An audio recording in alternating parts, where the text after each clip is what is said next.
This is the Diamond Hogs Podcast with Mason Choate and Robert Stewart. Welcome to the Diamond Hogs Podcast. I am your host, Mason Choate, joined by Robert Stewart and Christian Cheetham. As we have been for the past however many days, we are live from Charles Schwab Field. Arkansas just won a thriller, 3-2 over Ole Miss to stay alive in Omaha. We're going to get a game on Thursday between the Hogs and the Rebels. Oh my goodness. I don't know where to start with this one. I think that we should really just start with Zack Morris and his performance there in the bottom of the ninth for the Razorbacks. The way that he came in bases loaded situation, no outs, correct? No outs, and he closed that thing down. It was a 2-run game. Ole Miss had runners on every base, and Zack Morris comes in and closes it down. Yeah, he gave up a run, and there was a play in left where Jace Borafin and Jalen Battles ran into each other. A little PTSD in fair play. They caught it. Some people are saying that broke the curse. We'll see if that happens. Don't make that face. I mean, that's something that you can run with. And if that's what you want to run with, then that's what you want to run with. I'm running with the fact that if they keep wearing gray uniforms, they're not going to lose a game. So we'll get into all of that. I mean, there's a whole lot to get into with this game. The most important thing, Arkansas won 3-2, game at 3 o'clock on Thursday. And we're going to tell you how they won that game. But before we do, I'm going to remind you that we are on the Hit That Line podcast network. Go to hitthatline.com or type in Hit That Line wherever you get your podcast, and you'll find the Diamond Hogs podcast there. We're also available on HawgBeat.com. We're available on the HawgBeat YouTube. If you're watching, you can see Charles Schwab Field behind us right now. What's up, Dwayne Stanridge, my guy? Thank you for watching, and thank you to everybody else who watches on the YouTube, because that is our favorite part. It is always cool, especially when we're here, when we were there in Stillwater, just being able to record the podcast at the ballpark. Like, that's so cool. We're not in a studio. You can literally see the ballpark behind us. It's awesome. So go watch on the HawgBeat YouTube. Leave a thumbs up and subscribe as well if you don't mind. And all of this is possible because of Matt Morris State Farm. Where can you get good neighbor service and surprisingly great insurance rates? At State Farm, because State Farm agent Matt Morris is your one-stop shop located in Central Arkansas for the service you deserve at the price you want. So stop looking around. State Farm agent and University of Arkansas alum Matt Morris is ready to help those in the natural state. If you want to be stress-free, unlike you felt in the bottom of the ninth inning of this game, if you don't want to feel like that, then you need to go to Matt Morris State Farm. Give him a call at 501-568-3222. He will help you be stress-free because you'll have coverage at a great price with State Farm. Like a good neighbor, State Farm is there. Individual premiums will vary by customer, all applicants subject to State Farm underwriting requirements. Robert. For those of you in Benton County, I've got 2 great bars to tell you about. Number 1 is the First Seat Pub and Grill, and the second is Barley and Vine. They are right next door to each other. They are owned by the same fine folks, and they are both great places to go if you're looking for a bite to eat or to grab a drink after, maybe a tough day at work. Maybe you want to chill, watch the Hogs game. That's a great place to do it. Barley and Vine is. They've got 32 beers on tap, red, white, sparkling wines by the bottle and the glass, darts, shuffleboard, couches, card games, board games, retro video games. It's a very, very laid-back vibe. The First Seat Pub and Grill's got some outstanding food, burgers, sandwiches, wraps, nachos, wings, all that good stuff. If you are interested, you can go visit them at 106 Southwest 2nd Street in Bentonville, and Barley and Vine is located at 113 West Central Avenue, Suite 103. Again, right next door to each other. Can't miss the other. And last but not least, the Odd Soul in downtown Springdale. They are a craft bar and pizzeria where you need to go. If you're not able to get to Omaha, you need to go watch the game on Thursday at the Odd Soul. They got rotating beer taps. They got pizza. They got shareables, calzones, wings, everything you would want. You need to get off work early and go to the Odd Soul, get you a drink and get you some pizza to watch the Hogs and Ole Miss at 3 o'clock on Thursday. They're located at 126 West Emma Avenue in Springdale. If you want to give them a call, it's 479-927-6399 or visit them online at theoddsoul.com. Okay. So I talked about Zack Morris. Zack Morris, that was what won the game for Arkansas, was Zack Morris there in the bottom of the ninth. But you look at it, Hagen Smith, great start by Hagen Smith. Evan Taylor comes in, does an incredible job. Some people think that he got pulled early. Maybe shouldn't have pulled him after that leadoff hit there in the bottom of the ninth. I think it was the right move at the time. How are you supposed to know Brady Tiger was going to come in and plunk a couple batters, you know? Like, you don't know that. He's been your closer all season. Maybe the lights were too bright for him. Maybe he just didn't have it. But Zack Morris came in and he had it, and that's what's most important. But what I want to talk about is the play in the top of the eighth, the leadoff double for Caden Wallace. That was a hustle double. It's probably a single, but Caden Wallace stretches it into a double. They review it, and he's safe after review. Like, he was called safe on the field. They confirmed the call safe. And then Michael Turner drives him in with an RBI single, and that's your winning run right there. That was the winning run. That was the most important play for Arkansas. And then Zack Morris, of course, had to come in the bottom of the ninth and close it down. But you're looking at a tie game. Maybe Ole Miss just goes ahead. You don't know what happens if Caden Wallace doesn't stretch for that double. That was huge, Robert. Yeah, it was huge. I mean, I'm looking here at the Creighton baseball analytics team to see if I could figure out how hard Caden Wallace hit that ball to third base. It was absolutely smoked. I heard 105. Christian heard 105 miles an hour. I believe that. I mean, like I said, absolutely smoked.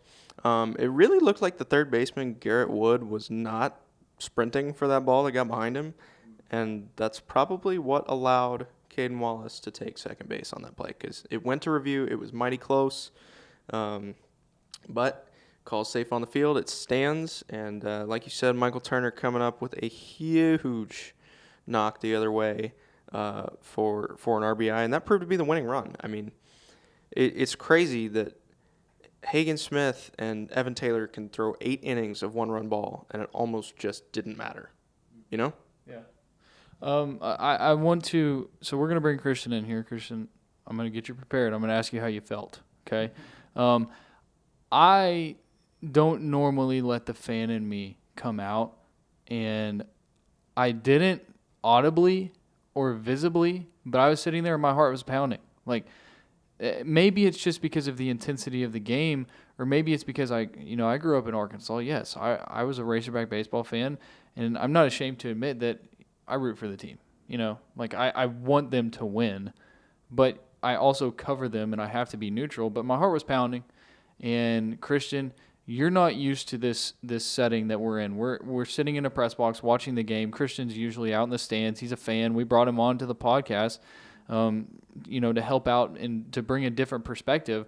And now you're sitting in the press box watching this game from a fan perspective. Like, that must have been tough for you. Yeah, no, games like this are tough in general, and then being in the press box where I'm kind of learning how to control my emotions, learning how to be a little more objective and a little more just, covering the team like you guys. So, yeah, it was tough. When that fly ball goes into left field and Jalen Battles and Borfin start running towards each other, I just held my breath. I was just like, no way, this is happening right now. And, thankfully Borfin held on to it, right? Yeah.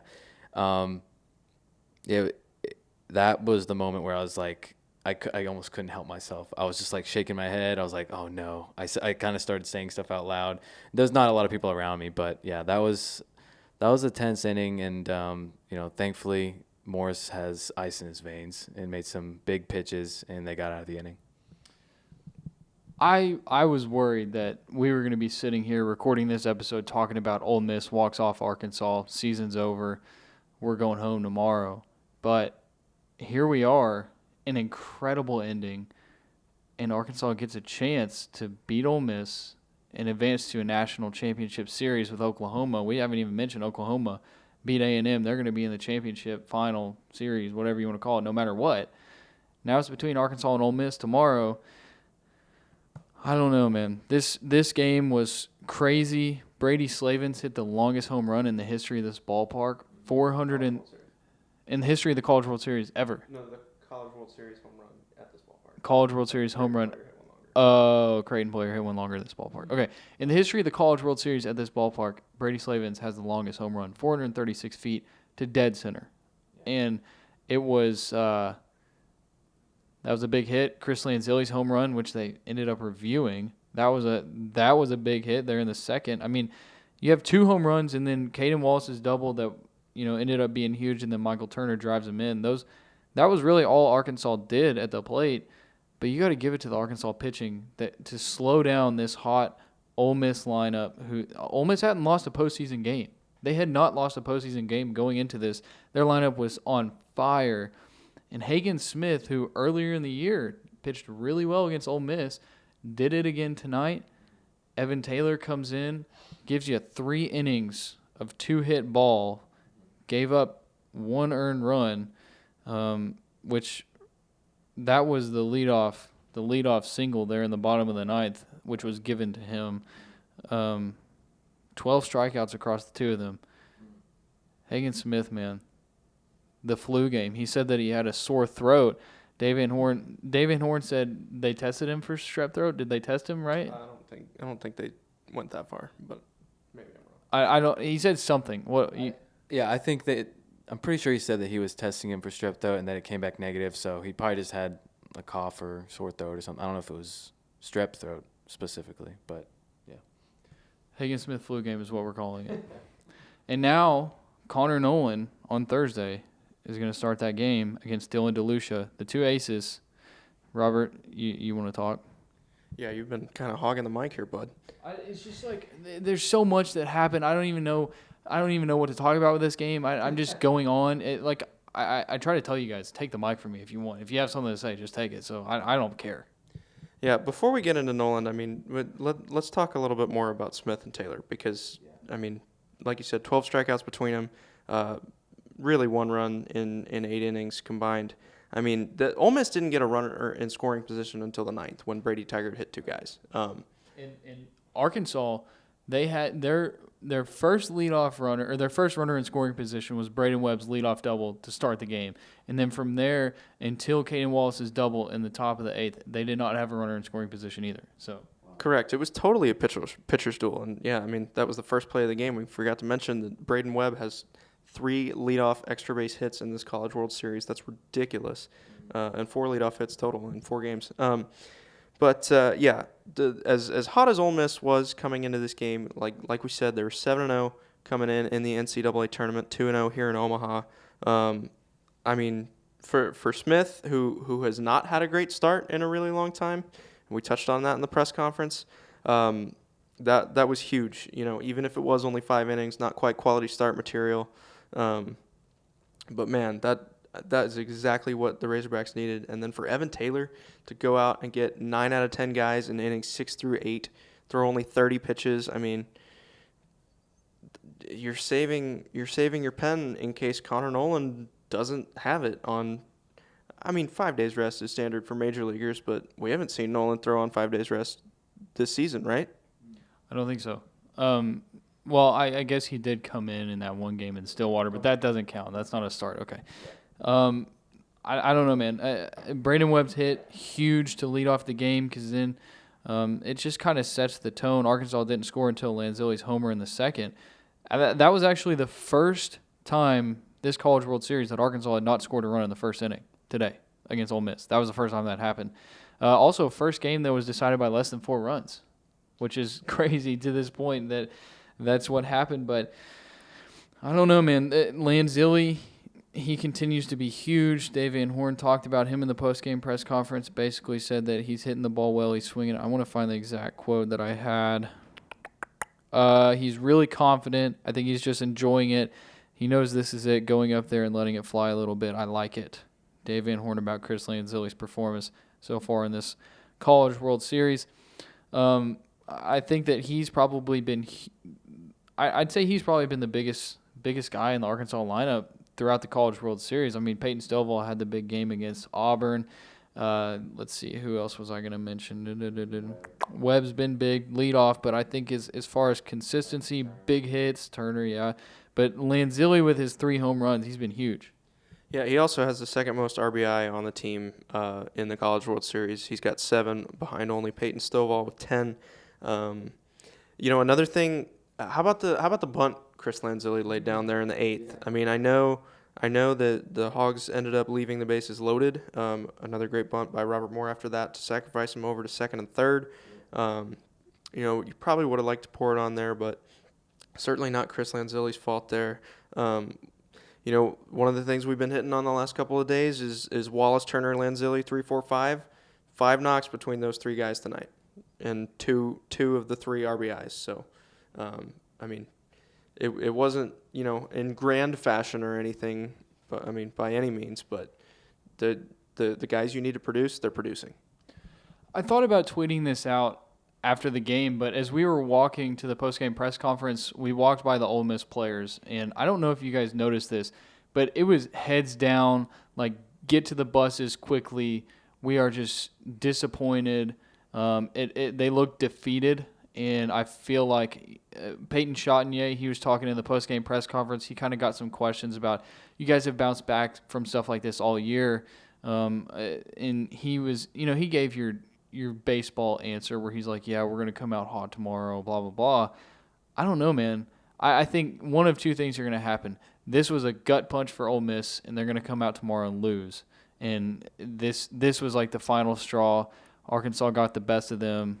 Kind of like I'm trying to think of, I guess the best thing to explain it for Arkansas fans is that 2018 College World Series final.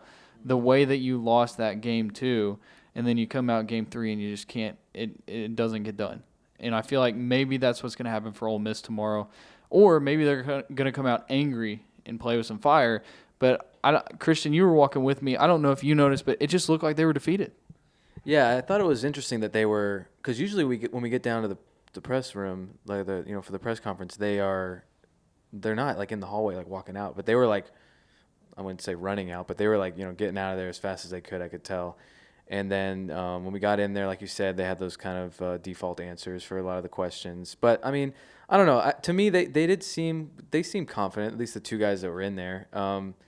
I think they're probably just irritated and probably annoyed. They wish they could have closed it out tonight, and they're just like, all right, let's get back to the hotel, go to sleep, forget about this, and come back tomorrow. So I think they'll come back with some fire, and it'll just depend on Conor Nolan how he does those first few innings. Can he hold them off for a little bit and then let the offense take over, or do they come out swinging hot and then it's a shootout? That's what I was telling Robert earlier. I was like, I know there's 2 aces going tomorrow, but I feel like they're going to be swinging the bats, and it could potentially be a higher scoring game than tonight. Yeah, I think that tomorrow. I mean, we kind of talked about it, but tomorrow is all hands on deck for both teams. No, I mean it's win or go home, which is pretty obvious, but it's not we're going to throw our ace and, we're going to expect him to do well, go 6 or 7. It's going to be a short leash for both teams. Both teams are going to be, playing as hard as they can because you want to make it to the national championship. And it doesn't matter, what happens with the bullpen or the starting pitching, because then either way you're going to get a day to regroup, recoup, and figure out what you're going to do on Saturday, whoever wins. And so I'm pumped to watch it. I'm pumped to see what happens. I feel like we talked a lot pregame about how Arkansas is going to come out and win tonight. You felt like Arkansas was going to win this game, and tomorrow's game is the game in question. What's going to happen? I think now that you have both aces confirmed, it's going to be really interesting. Yeah, I'm looking at who Arkansas may have available as far as bullpen arms go. You mentioned it's going to be all hands on deck. I would definitely think that's going to be the case. Cole Ramage did not throw tonight, so he's fresh. If they need him, Zeb Vermillion did not throw tonight. He's fresh. I think it's going to be about the lefties in the bullpen, in relief, because I'm expecting a tight game with dueling aces on the mound. I mean, you look at it, Conor Nolan, Dylan DeLucia, they faced each other on April the 29th in Fayetteville. Nolan threw 8 innings, and DeLucia threw 7+. So, these dudes could be throwing for a while. That was a 2-run game. It was a save situation. So, let's see, Morris threw 15 pitches tonight. Taylor threw 31. if those guys are going to be of any use to you tomorrow, then you're probably in good shape. I agree, man. Like we said, 3 o'clock tomorrow, ESPN2, right? I think ESPN2 is correct. Yeah, NBA draft is going to come on ESPN. So, incredible game from Arkansas. Just so fun to watch. I was telling Christian, that's why you come to Omaha. I know not everybody's able to go. It's a hard trip to make. It's expensive. It's expensive for us. We're going to be in our third hotel tonight, so that's another story for another day. We don't want to go about that like we did Round Rock, but we're just thankful to be here, and I hope that we're able to stay past tomorrow because that would just be awesome to watch Arkansas play in the national championship. It would be awesome to be the premier podcast for a team playing in the national championship. That would be sick. So we'll see if that happens, and we'll talk to everybody after tomorrow night's game. But before we go, I do want to remind you real quick of our sponsors. Matt Morris, State Farm, they're in Central Arkansas. Give him a call at 501-568-3222 for all of your insurance needs because he will get you a great rate that will cover what you need to be covered. The First Seat and Barley and Vine in Bentonville. Those are two great places there in downtown Bentonville. Go visit them if you're trying to watch the game. Get out of work early. I'm telling you, get out of work early. If you're in Bentonville or the Rogers area, go to Barley and Vine. Go to the First Seat first. Get you some food. Or you can go to Barley and Vine and get food too. They're literally right next to each other. And grab a drink, watch the game at either one of those places. If you're in the Fayetteville, Springdale area, go to the Odd Soul there in downtown Springdale. Get some pizza, get some drinks. Tell them the Diamond Hogs podcast sent you. They might hook you up with something as well. And, big thanks to our sponsors. Very happy that we're here because of that. And we can also shout out Chinooks, too. Something I wanted to bring up was just being up here in Omaha is the baseball village right outside of the stadium. I don't think we've even talked about that yet. Do you mind if we talk about it real quick? Yeah, so right outside the right field corner at the stadium is all these vendors, all these stores that have tents out there. So they're selling a bunch of College World Series gear, but there's also like Wilson and Rawlings and Evo Shield and who else is there? Baseball Lifestyle, Routine Baseball. So it's just like a really fun environment. If you're a baseball fan, obviously you're here for the games, but during the day, it's a great place to hang out, shop a little bit. You might end up running into some like radio or TV guys walking around. So it's a lot of fun. Like if I want to come back, honestly, I love doing this, but I want to come back as a fan too and just experience it a little more like in the stands and like here in the crowd. That's for another time though. Yeah, I mean, I'm not going to say that I envy the crowd because I don't want to sit out in the sun, and I'm very pale. And if I would die if I was sitting in the sun. I'm very thankful that I'm in the press box. So, but yeah, the baseball village, awesome. They have a vendor over there selling jerseys, and I got a $20 Eddie George Titans jersey, and I'm very proud of that. It's in pristine condition, Reebok, and so I'm excited about that. And Chinook Seedery is there as well if you want to go get you some seeds there. If you can't make it but you want some Chinook seeds, go to ChinookSeedery.com. Use code DHP10 at checkout for 10% off your order. They are great seeds. Robert was chewing them during the game today. Christian was chewing them during the game today. I chew them every time I drive. So you can chew them as well. Use code DHP10 at checkout. We'll talk to everybody after Thursday's game. You've been listening to the Diamond Hogs podcast. Follow the guys on Twitter at Choate Mason and at DRStew32.